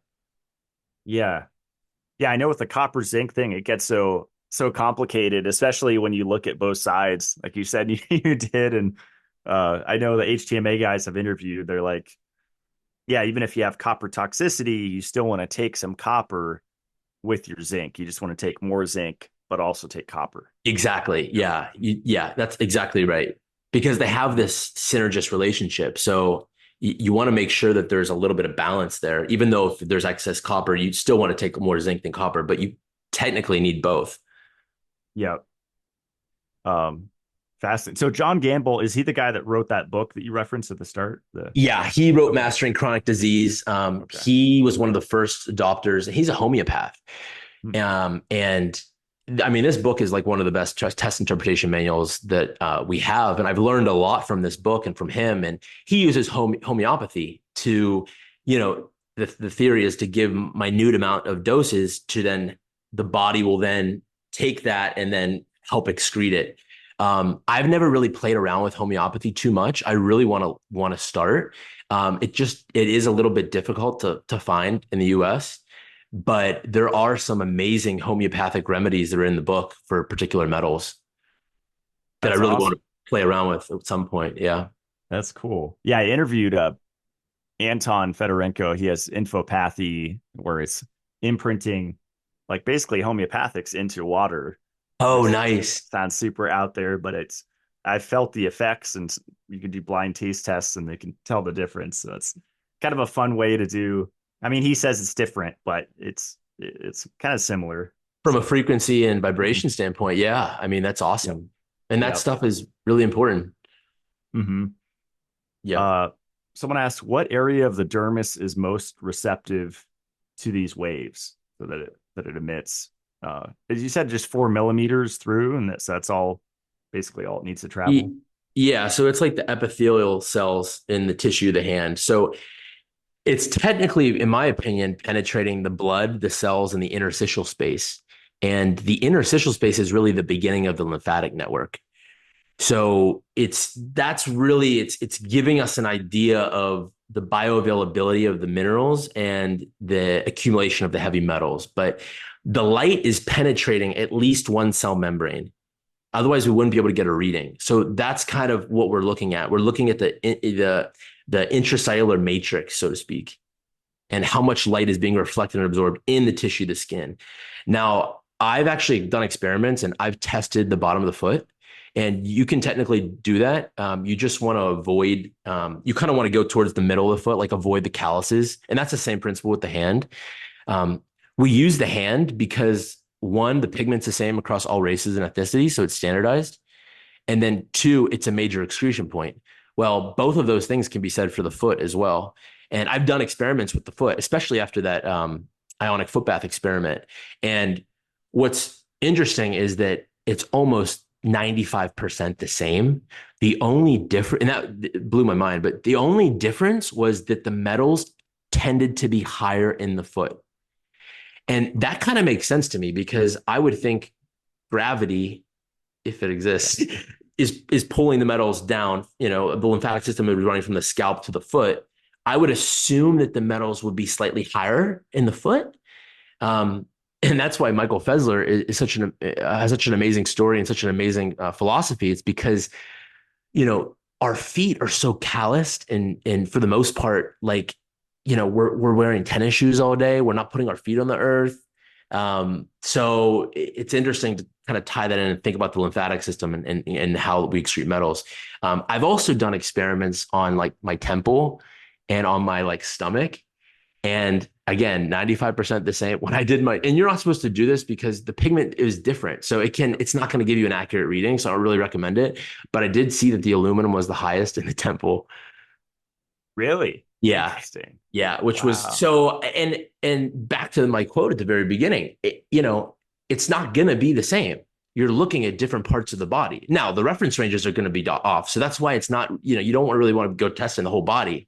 But by and large, the trends are still going to be there. And again, we look for reds, we look for abnormalities, we look for outliers, and then we try to connect the dots as to why those are outliers. That's awesome.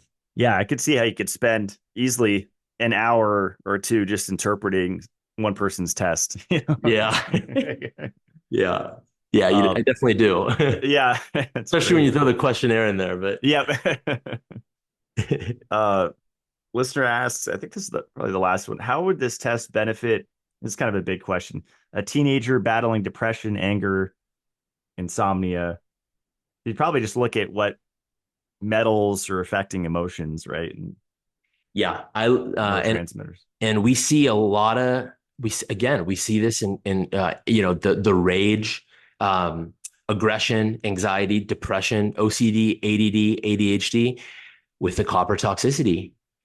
And I mean, there's case studies in this book that go through it, and it's the copper toxicity. And I just had a clinic send in a couple of reports of her kids, like last week, and high aluminum, high copper, and rage was the biggest symptom. Like, just they don't care about anything. They're very ill-tempered, and sure enough, it was the copper toxicity. And again, it's like, maybe it's not the excess copper from the diet, right? Maybe it's not that they got this overexposure to copper, but they could have this genetic polymorphism or this kryptopyrroluria that is excreting excess zinc and B6 that the body can't, with the depletion of the zinc and the B6, the copper accumulates in the liver. And then you throw in the estrogens. And then it's this whole, and that's one theory as to why the copper could be accumulating. So, and you know, it's just, again, just to kind of tie it full circle, it's so interesting because, like, I remember when you had Jason Hommel on, and you know, first thing I did was went out and bought the blue copper, and I was got my dad on it, and like, you know, just to see both sides of it. And I don't, you know, I'm not saying anybody's right or wrong. I think it's all useful information to experiment and to try to see what helps people, because some people have a lot of success with that. But maybe they don't have the genetic polymorphism. So it just depends. But yeah, that's what I've been seeing a lot of lately. Yeah. That's fascinating. Yeah. The emotional connection, it makes, if you understand this stuff, if someone cuts you off on the road, maybe you just think, oh, they probably have high aluminum, high copper, all those issues. Yeah. But to answer that question, you know, I would say, like, identifying what metals are high and what elements are low. And that's what I tell people. It's a baseline. It's a baseline for us to assess where we've been, where we're at, and where we want to go. And you know, it's just insight into our minerals and our metals, which are both elements. It's not everything, right? It's not telling us mold. It's not telling us glyphosate. It's not telling us, you know, all these other different things, but it gives us an idea of our intracellular components of elements, which, you know, make up the human body. So I think it's just a good baseline to understand where you're at. Absolutely. Yeah. I'm still just fascinated by it. And I can't wait to test friends that come here and visit, and Yeah. knowing them and knowing what issues they've told me, it'll be so fun to connect the dots and maybe help them a little more with their issues. So Yeah, exactly. And that's how I've been able to learn so much of what I know, is just by scanning people and asking them and, really diving into it. Cause like you said, you can spend an hour like just diving into every little thing with people. And when enough of those boxes start checking and they're matching with the report, it's like, how is this not telling us something that's useful? I will say though, it's like I've tested a couple children that are autistic, and it's shocking. Sometimes the report looks like perfect, not perfect, but like pretty good, like not like anything's wrong with the kid. And those are the tough ones. And again, back to the quote, people, maybe their detox pathways have been suboptimal for the past 5, 10 years. Maybe they got a shot in childhood that, went right to the brain or did some kind of damage or messed something up when they got that the Oligoscan is not picking up on. So, it's like that, those are the ones that are difficult. And again, back to the excretor, non excreter, that's another kind of factor that you have to weigh in when looking at these tests. is there an easy way to figure out which one you are besides just looking at if you're thin or Yeah. or have more weight? Yeah. So Michael Fessler, the Herbalife Restoratives founder, he looks at the blockage suspicion for sulfur conjugation ratio. I think it's on the second page there. And his philosophy is that you want to be below 60%. If that's 60% or lower, you're technically in an excretor status. I asked the founder of the company, what does this mean? Because I was really trying to understand, like, what is this telling us? Because that's just Michael's opinion. The founder told me that it's looking at your sulfur in relationship to the rest of your minerals. And we know that the body needs sulfur detox. So if the body doesn't have sulfur, if the sulfur is low, that's a sign that the body's trying to detox, but it doesn't have enough of the raw ingredient or mineral to detox. Now, what's fascinating is if the sulfur is elevated, like I'm talking like yellow or like high, it's usually a sign that the liver is in overdrive. It's being put to the test, and it's usually from chemical exposure, not so much heavy metals. So the sulfur is a really interesting one. And I've seen my own sulfur fluctuate from low to normal. And I really love MSM. It's one of the minerals that I can supplement with, and I can really see that needle moving when I take it. And I just do like 1 to 3 grams first thing in the morning on an empty stomach. You basically boil water and then put 1 to 3 grams in, then stir it and then dilute the water because sulfur doesn't taste good. And I tell people like, it's just a couple of, just pretend it's a shot of something. It's not just sulfur. But that really can help. And grandparents swear by sulfur or by MSM. Yeah, I used to take it all the time, and then there was I'm less worried about what things are derived from. I think people get really into the weeds of Yeah. like what comes from, like my vitamin C comes from non-GMO cornstarch.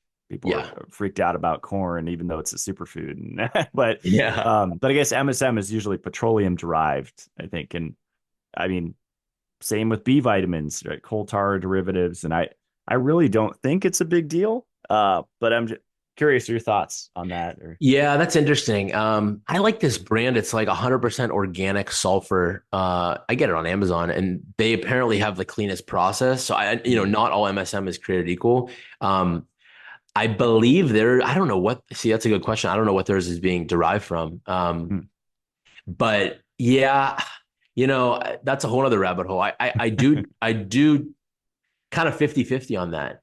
I want to shoot for more natural things, but if it's refined and processed clean and if it's tested, then I believe it's probably not the worst thing. I mean, the body does need sulfur to detox, and we get a lot of sulfur from amino acid based foods, so animal based proteins. But for whatever reason, it's like our body is just using up all this sulfur because I mean, like it's really crazy because I'll see sulfur low in a lot of people, especially the vegans. If the person's vegan, I'll see it like red low. And that's a sign that, that's affecting the excretor status. So it's one of those supplements that I really like. It makes me feel better, but also I see the sulfur improve on the Oligoscan. That's Um, awesome. so you want the sulfur to be balanced to the rest of your minerals, and that's again what that ratio said. So to kind of go back and answer your question, I think it's complex. The body is complex, right? I think excretor, non-excretor status possibly can change, right? Depending on somebody's lifestyle and their diet. I think some people are probably at a disadvantage if they have a couple of these polymorphisms and kryptopyrrolurias type things. So it becomes difficult.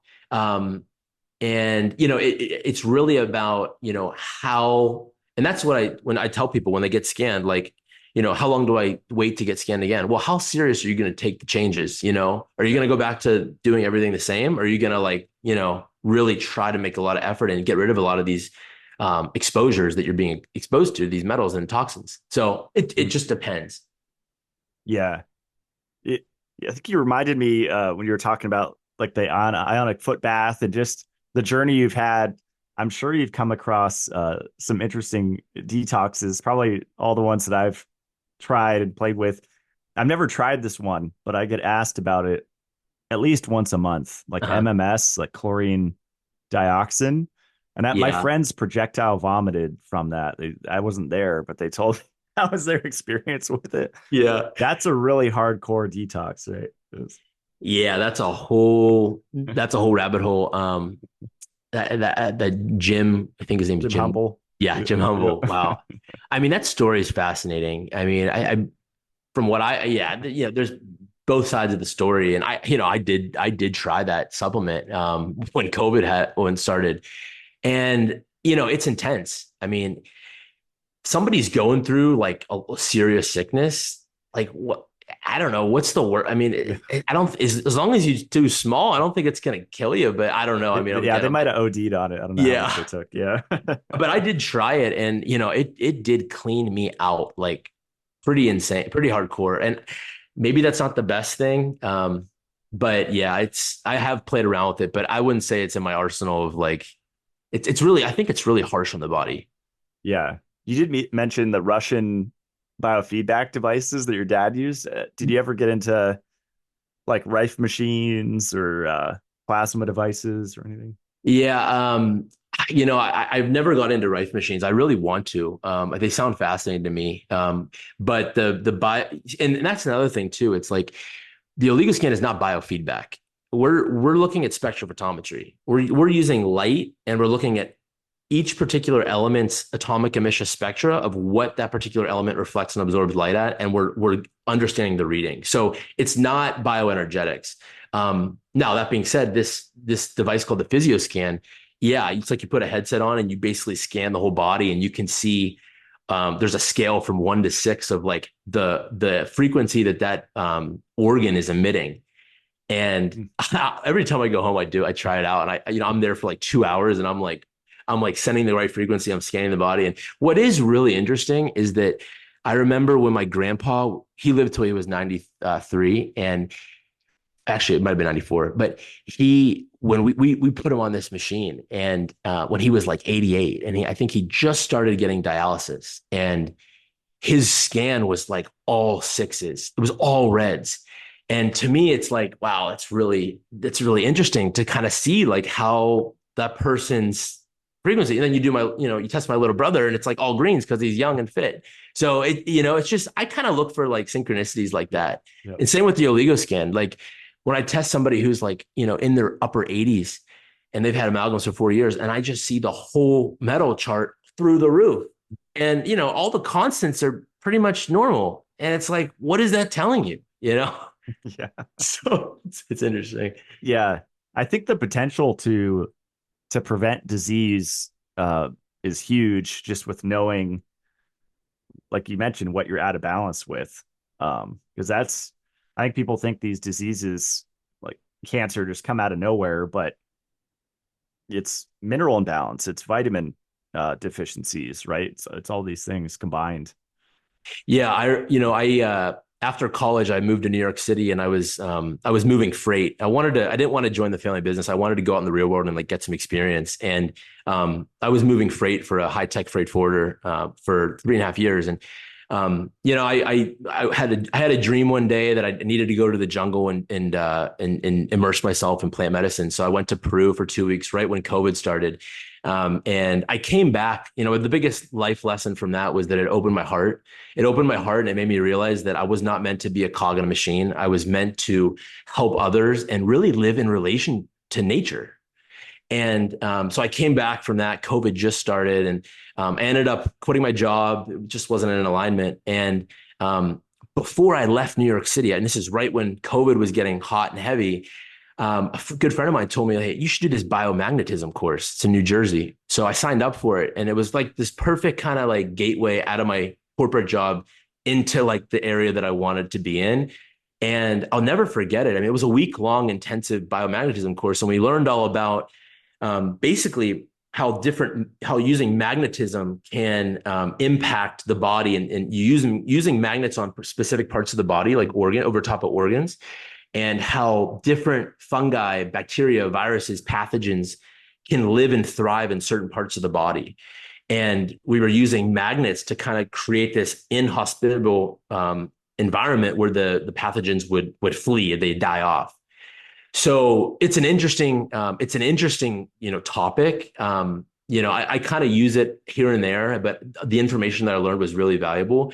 But yeah, it was definitely like something that made me affirm that like, this is the space that I want to be in. That's really cool. That's awesome. Magnets, like you mentioned the lodestone bathtub, and I've tried used PEMF over the years, different devices, and it gets pricey with the pulsed EMF technology. I think a lot of like horse websites, for horse equipment, because that's kind of where it started, right? Rehabilitating race horses. Yeah. Those devices are more affordable and effective, but I think the problem is where people buy the multi-level marketing ones, or the cheaper versions. Yeah. And I think that like the cheapest, best thing you can do is just put your feet on the ground. Now, I did learn this, that not all ground is created equal, because when you live in a city, you have wires and pipes that are going underneath the ground. So I learned from one of my good friends, Nick, from Shield Healing, that, you really do want to find a place where there's not underground circuits going, because that's not going to be good. But grounding is just like, it's nature's way of grounding. I mean, it's connecting your body to the earth.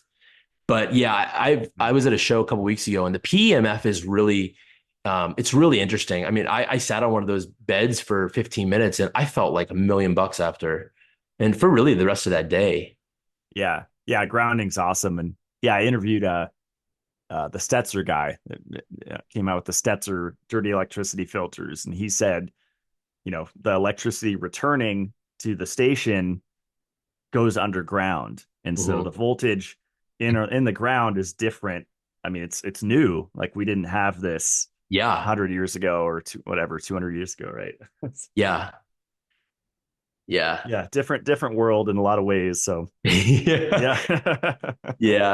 I tend to feel the best when I can just get out in nature, and that's one of the reasons why I left New York. Is because I just needed more. I needed more beauty in my life in terms of the natural world, and I really think there's a big component to that. Like, stress is when people are really stressed, I think it manifests to the physical body. And especially I see that in this report. If the person is really stressed, it's going to impact the report. And the best example of that is at A4M. I tested this lady. I just had this weird feeling before I tested her that her test was going to be like perfect. Just the way she carried herself. Her energy was so like level and positive. And sure enough, I asked her what she did for a living, and she's an NLP practitioner. So she's a therapist. She works with people, and her test was almost perfect. And she still had a little bit of high metals, but her minerals were still perfect. And that kind of just tells me that, like, getting out in nature, really decompressing, like taking breaks, not sitting at your computer all the time, like getting outside is really one of the most powerful healing modalities I think that people can do. Yeah, I completely agree. And yeah, it's a lot easier if you're in a natural environment like we are, right? Instead of Yeah. the concrete jungle. Yeah, exactly. I love it. Well, awesome. This was really fun, Jeff. One of the most common questions, and I forgot to ask you this earlier, but I think half of the questions are more where how do we get one? A lot of people want to get their own home unit. And when I started posting about this on Instagram, obviously the cost is the first question that people ask. And what I appreciate about it is it is really affordable. I mean, it's an ongoing cost to scan, but as far as this device, it's like from a printer, right? I mean, it's an Amazon like little Yeah. it's an Amazon link for a printer, and it's only what three to $400 or low 300s or something. But it's the scans that are, yeah, I'll just let you describe it. Yeah, the device itself is it's a spectrophotometer. So the application for this would be if somebody wanted to use this device with the program that comes with it to scan, a color of an object and get that exact color onto their computer. That would be the general use case for it. Got it. Obviously, we're using it different. But yeah, we primarily sell the Oligoscan to health clinics, health coaches, naturopaths, homeopaths, doctors, because it is a couple $1,000s to get started. And, that includes several tests. Doesn't include the device. We don't sell the device. You buy that separately. So we really just sell the software. So I tell people that just want to get tested, the most affordable option is just going to be to find a clinic or practitioner and just get a baseline.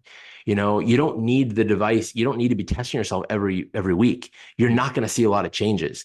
I'll tell people get a test, do the test once, and then recheck yourself in 6 months, even 7, 8 months. That's plenty of time. Now, if you're going to be drastically changing your life, 180, and you want to, see the different changes, then you can, get retested after a month or two.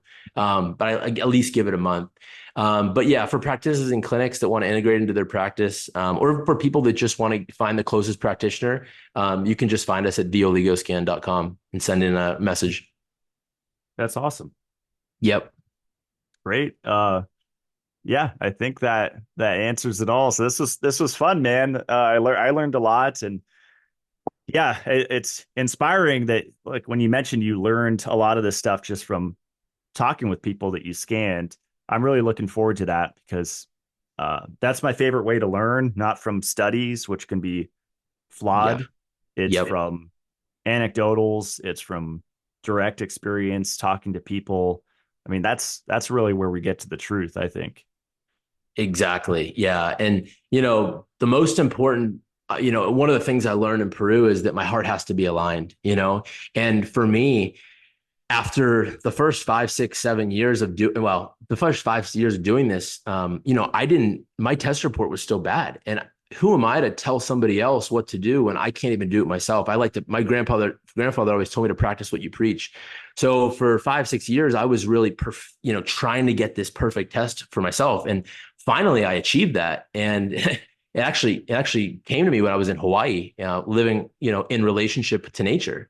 And at that moment I realized, and after learning everything, I realized that, I could live a good life in Hawaii, just kind of sit back, and I was hunting at the time, and I could just sit back and do this. But again, I kind of realized, like, I'm not living my true self. I wasn't here just to coast and sit back and chill. I'm here to help people.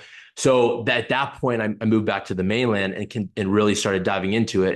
And I did figure out what worked and what didn't work. So I think that it's all about experimentation and really listening to the body.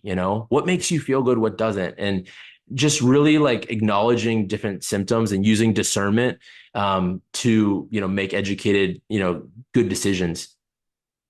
That's awesome. Were you hunting wild boar in Hawaii, or what were you hunting? Yeah, so I was actually hunting wild rams. So Wow. I'll just mention this too, because this is kind of an important story. It's like, I read this book that after I left New York City, I took some time off to kind of figure out what I wanted to do. Like, why am I here? And when I read this book, The Carnivore Code by Paul Saladino, it's like the light bulb kind of went off for me. And it just resonated with everything I thought growing up. And I did it for 35 days strict. And I can say that like it's all about balance. I tested my blood and before and after my testosterone was like 200. And it's because I wasn't eating any carbs. So like, no, like I run like 10 miles every other day. Like and I work out quite a lot. So you need carbohydrates for that. So the truth is always in the middle. My mother always taught me. So, but I did realize that I wanted to get closer to my food. I wanted to strengthen my connection with the meat that I was eating. So then I started to work with a lot of ranchers and farmers and go out and meet them and see how they were doing things. And that inspired me to kind of like, I want to become a producer, not a consumer one day. I want to raise animals. So part of that as well was getting closer to my meat, and I wanted to learn to hunt. So I moved to Hawaii, and I learned to hunt on the coast of Kona, about 6 miles inland, and I woofed. It was one of the best things I ever did for myself. I highly recommend young people that don't know what they want to do with their life, just go work on a farm or a ranch, and you learn a lot about yourself. And it's also just a nice, change of pace. I But could use yeah, I some was help hunting. here. No, I'm just kidding. I'm just Yeah. Yeah. But yeah, that's where I learned to hunt and field dress and process the animal. And it was really an amazing experience. That's incredible. So I take it you're not going to go the lab grown meat route. No, no, no. There's a famous body worker. I won't say his name, or like functional guy. Functional movements, and he was for it the last time I listened to him a couple years ago. Thinks it's a good idea, and I don't know. Who knows what's going to happen in the next 10, 20 years, right? It could be Yeah. dramatically different from what we have today. Yeah.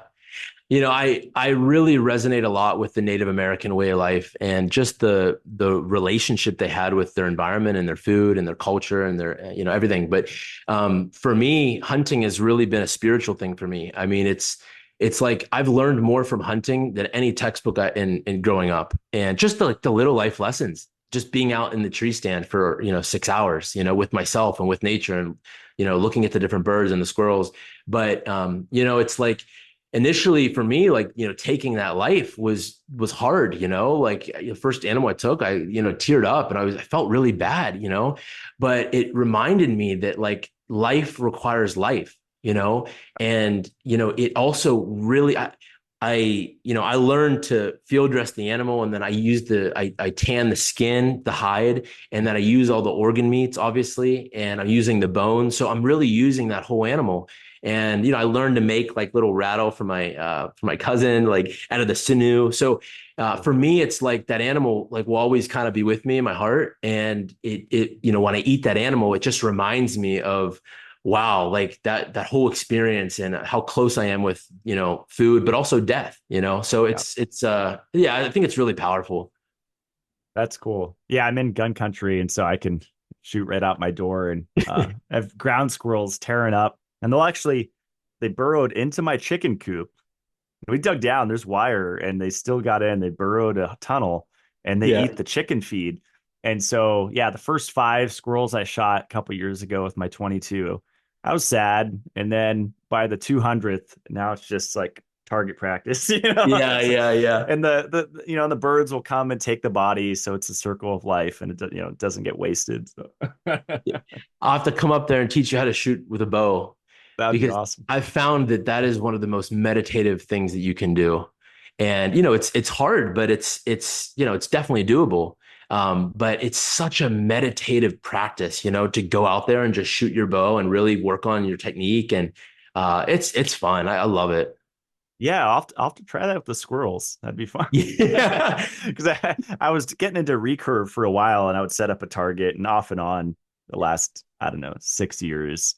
But instead of a crossbow, the recurve, it's so intuitive. It's so Yeah. hard to aim, right?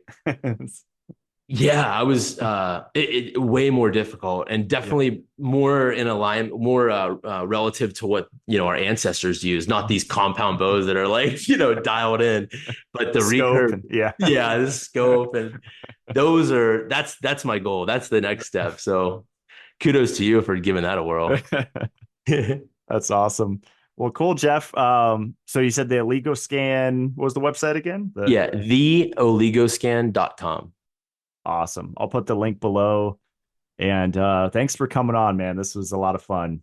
This is a blast. Yeah, looking forward to hearing how things go in the next couple of months with you, and if you make any revelations. But yeah, I really enjoyed this, Matt. It's great to finally talk to you in person.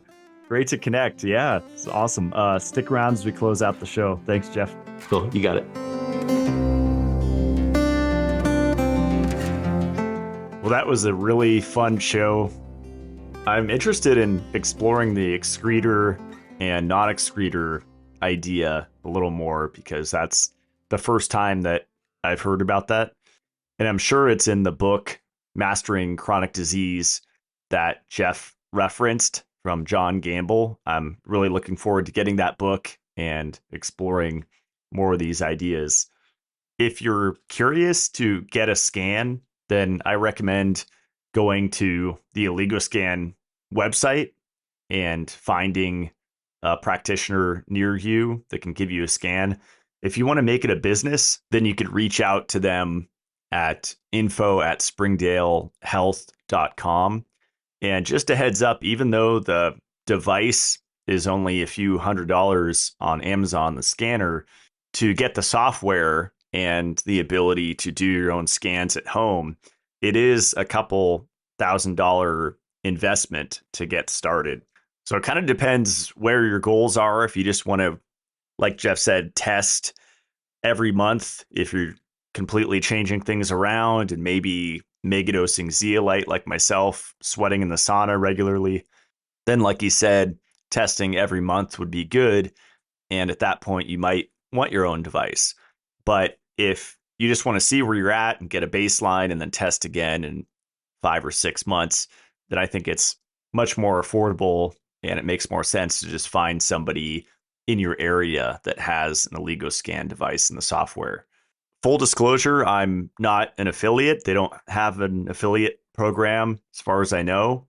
So this episode was just me sharing information for free, as I often do, not receiving anything in return. I paid full price for their software and device, and I've just been blown away, really, with how accurate it is.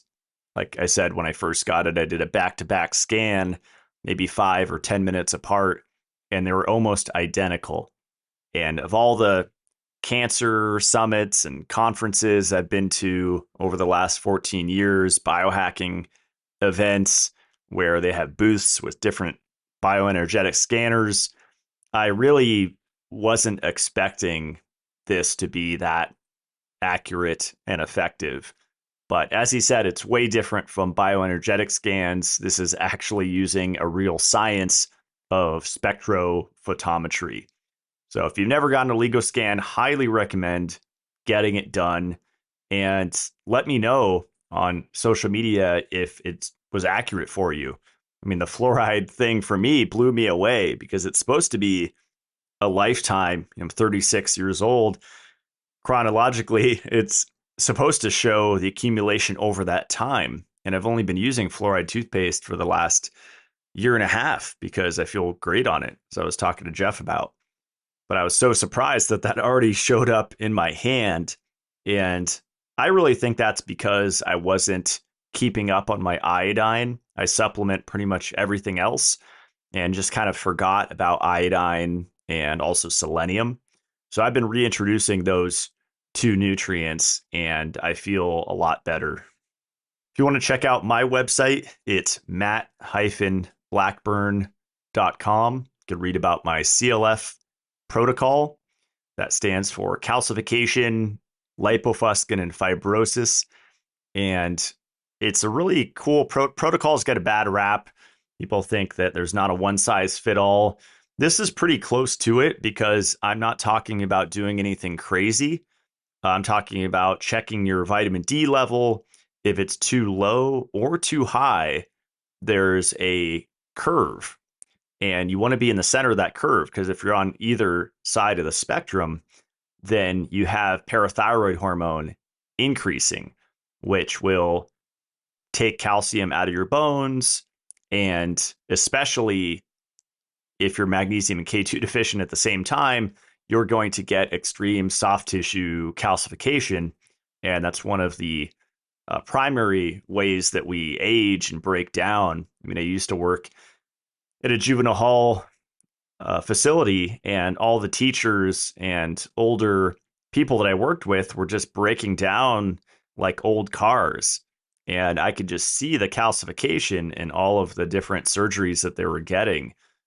And they probably had no clue what their 25D levels were. So it's really important to check that. I would say minimum once a year. And think about vitamin K2. Think about magnesium, how those are probably deficient in yourself and most people. I was shocked to see that my magnesium was slightly low on my Oligoscan. And that's one of the nutrients that goes under stress. So I've been getting back on the magnesium baths more than once a week, taking my Mitolife Mag ATP sometimes twice a day. It's really being more aware of my magnesium intake. And I definitely feel the stress resilience effect of that. And if you click on shop, you can see all of the recommended products. I recently received a shipment the other day of the nettle root spagyric from the company Lost Empire Herbs. I've known about this company since their rebrand several years ago, Logan Christopher's company. I had an interview with him, I believe, a year ago or so. And I'm a huge fan of their products. And I like this product in particular because of its protective effects on prostate health. And if you get the Mitolife newsletters, you know that they're really in depth. There's just tons of free information there, whether you buy the products or not. And that's what I appreciate about the Lost Empire Herbs newsletters as well. They had one recently about frequent urination at night. And that's something that I was dealing with recently. And it's gone down as I'm staying consistent with taking the nettle root spagyric tincture. And so they sent out an email where he was talking about the International Prostate Symptom Score and how nettle root has been shown to help improve that score over months or over the course of a year, depending on the severity. So that's become a staple in my program. I think prostate health is really super important for males, especially as we get older. So I use nettle root in combination with all the Mitolife supplements to help support that. You can find my products over at mitolife.co. We have a lot of cool ones, great deals going on right now, especially on the melatonin, the zinc, the probiotic, and the digestive enzymes. I have some doctor friends that tell me that my digestive enzymes are the best, and they've tried all these different ones from different brands, and there's something special about Digestitol. I think that's a really underrated one. That was one of the first Mitolife products that came out with, you just take one with every meal, and it helps break down the carbohydrates into glucose, the protein into amino acids, and the fat into fatty acids, so that you basically absorb more of your food. And that's currently on sale. So that's the Digestitol product. That's a really easy one to add in because you just take one with every big meal that you eat, and you will likely notice a difference with that. I have a YouTube Academy. It's called the Mitolife Academy. $15 a month. You get 2 private videos every month of my latest research and experiments. And then there's a live Q&A the last day of every month. So that's a fun way for me to connect more with the community. And if you want to follow me on Instagram, it's Matt Blackburn. That's where I'm most active. And then there's also the Mitolife page on there. And there's a ton of information and product updates on there also. So that's it. I'll see you guys next Friday. Stay supercharged.